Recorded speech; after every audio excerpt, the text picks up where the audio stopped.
I just was realizing that I was really into performing, you know, and I wasn't quite sure. I just live performance. I really liked playing the guitar and singing, and I really liked acting on stage.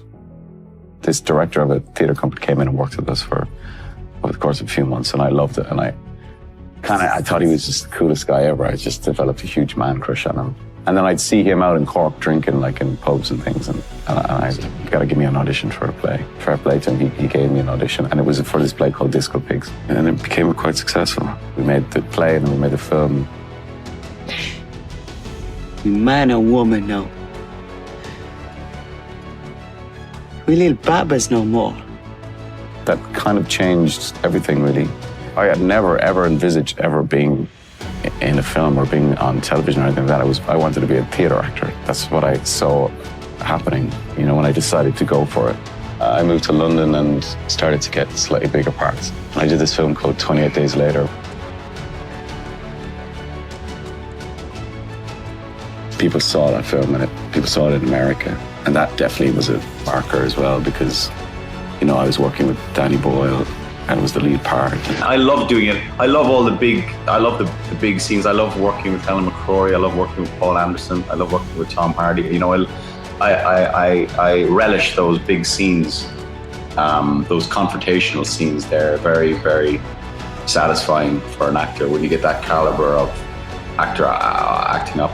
You know? So there's nothing that, you always go home for work going, wow, I went to work today, you know. What you want as an actor, or certainly what I want, is to work with people with strong visions, you know, and you can't find anybody with a stronger vision than Christopher Nolan, you know. I mean, he's written, produced, and directed this, you know, thing, and it's kind of phenomenal. And you know, it is still collaborative. Like, we spent a lot of time on the phone talking about this character and talking about how to pitch it, and he just kind of left me off to go and do my research and then bring my research to him and say, look, I thought this and this might be appropriate, so what do you think?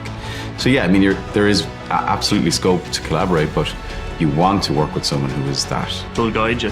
Yeah, or just has, I mean, he knows exactly every frame of the film as he's shooting it, you know, which is so comforting. It's a real privilege to work with him every time.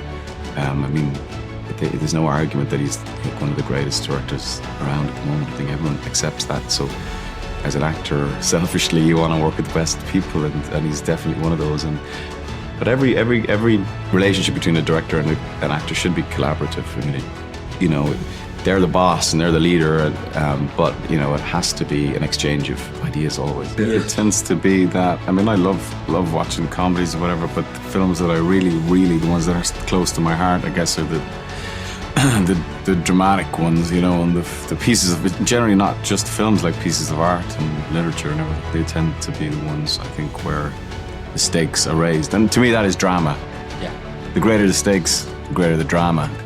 And that, to me, is more compelling to watch. And that's, I guess, the sort of material that I'm drawn to. The lovely environment to work in, and then we had fun. And I think you have to do that. You're lucky to be working. You're lucky to be working on such a good project, and you know, you can't go around all sort of sad and intense. You know, you've got to get through the day. Well, I think you have to learn from each job you do as an actor. You're constantly learning, and it's an ongoing learning process, really.